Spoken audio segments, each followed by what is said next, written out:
News 24 తెలుగుకి స్వాగతం. వార్తలోని ముఖ్యాంశాలు చూద్దాం. వక్ఫ్ బోర్డు సవరణ బిల్లులకు కొందరు మతం రంగు పులిమి తప్పుడు ప్రచారం చేస్తున్నారని జాయింట్ పార్లమెంటరీ కమిటీ సభ్యురాలు మహబూబ్ నగర్ ఎంపీ డీకే అరుణ అన్నారు. మహబూబ్ నగర్ బీజేపీ పార్టీ కార్యాలయంలో ఏర్పాటు చేసిన విలేకరుల సమావేశంలో ఆమె మాట్లాడారు. ఈ బోర్డు ఏర్పాటు చేసిన లక్ష్యం నెరవేరడం లేదని, వక్ఫ్ బోర్డు ద్వారా ఏ ఒక్క ముస్లిం లాభపడ్డారో చెప్పాలని ఆమె ప్రశ్నించారు. నిరుపేదల లబ్ధి చేకూర్చేందుకే ఈ వక్ఫ్ బోర్డులో సవరణలు చేయడానికి పూనుకుందని, దురదృష్టవశాత్తు కొందరు పనికట్టుకొని సవరణలపై తప్పుడు ప్రచారాలు సృష్టించారన్నారు. ఇన్ని అమెండ్మెంట్స్ చేసినప్పటికీ కూడా ఏ ఉద్దేశంతోనైతే ఆ వక్ఫ్ ఏర్పాటు అయిందో, ఏ ఉద్దేశంతోనైతే వక్ఫ్ చేసినారో కొంతమంది ఎంతోమంది పెద్దలు, ఆ యొక్క లక్ష్యం నెరవేరడం లేదు.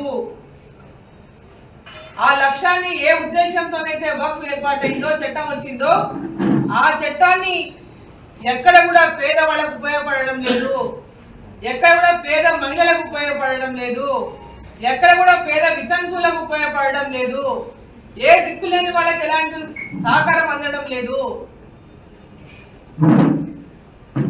మరి ఈరోజు ఆ చట్టం ద్వారా ఉన్నటువంటి లోపాలు కానీ, దాని ద్వారా ఇంకా పెద్ద ఎత్తున అందరికీ లబ్ధి చేకూర్చేటటువంటి విధంగా అమెండ్మెంట్స్ చేయాలనేటటువంటి ఉద్దేశంతోనే ఈరోజు ఎన్డీఏ ప్రభుత్వం ఈ అమెండ్మెంట్స్ ను పార్లమెంట్ లో మరి ప్రపోజ్ చేసింది.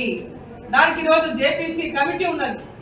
జాయింట్ పార్లమెంటరీ కమిటీని ఏర్పాటు చేసి 31 మంది సభ్యులు ఉన్నారు. దీంట్లో 21 మంది పార్లమెంట్ సభ్యులు ఉన్నారు, 10 మంది రాజ్యసభ సభ్యులు ఉన్నారు. ఈ కమిటీలో ప్రతి వారం కూడా సమావేశాలు అవుతున్నాయి. దాంట్లో వచ్చి అందరు పెద్ద ఎత్తున ప్రతి రాష్ట్రం నుంచి వచ్చి వాళ్ళ రిప్రజెంటేషన్ ఇస్తున్నారు, వాళ్ళ వాదనలు వినిపిస్తున్నారు కమిటీలో. సో ఇక్కడ దుష్ప్రచారం ఏం జరుగుతుందంటే, ముస్లింలల్లా ఈ కమిటీని అందరూ ఎట్టి పరిస్థితుల్లో ఒప్పుకోవద్దండి, 25 కోట్ల మంది ముస్లింల మనం ఉన్నాము, 25 కోట్ల మంది మనం దీన్ని వ్యతిరేకించాలి, మరి దీన్ని వ్యతిరేకించాలి, లేకపోతే మనం అన్ని గుంజుకుంటారనేటటువంటి దుష్ప్రచారం కూడా చేస్తామని నేను వీడియో కూడా చూసాను. అంటే ప్రజలను రెచ్చగొట్టడం, ఇది రెచ్చగొట్టేటటువంటి విధంగా, భారతీయ జనతా పార్టీ పైన ఉసిగొల్పేటటువంటి విధంగా ఈ యొక్క ప్రచారం జరుగుతూ ఉంది. ఇది ఏ మాత్రం కూడా కరెక్ట్ కాదని చెప్పి ఈ సందర్భంగా నేను తెలియజేస్తా ఉన్నాను. ఈ యొక్క అమెండ్మెంట్స్ అనేది కేవలం పేద ముస్లింలకు, పేద ముస్లిం విద్యార్థులకు, పేద మహిళలకు, వారికి అందరికీ కూడా దీని లబ్ధి పొందాలనేటటువంటి లక్ష్యంతోనే ఈ అమెండ్మెంట్స్ కోసం ప్రపోజ్ చేసింది ఎన్డీఏ ప్రభుత్వం అని చెప్పి ఈ సందర్భంగా నేను తెలియజేస్తా ఉన్నాను. దీంట్లో అందరు ఎవరైనా మీ వాదన వినిపించవచ్చు, ఎవరైనా వారి వారి సమస్యలు వినిపించవచ్చు. కేవలం ఒక వర్గమే కాదు, అనేక రకాలుగా ఇవాళ వాళ్ళ సమస్యలు వచ్చి మాకు రిప్రజెంటేషన్స్ ఇచ్చింది, అనేక మంది వచ్చి రిప్రజెంటేషన్లు ఇచ్చిండ్రు.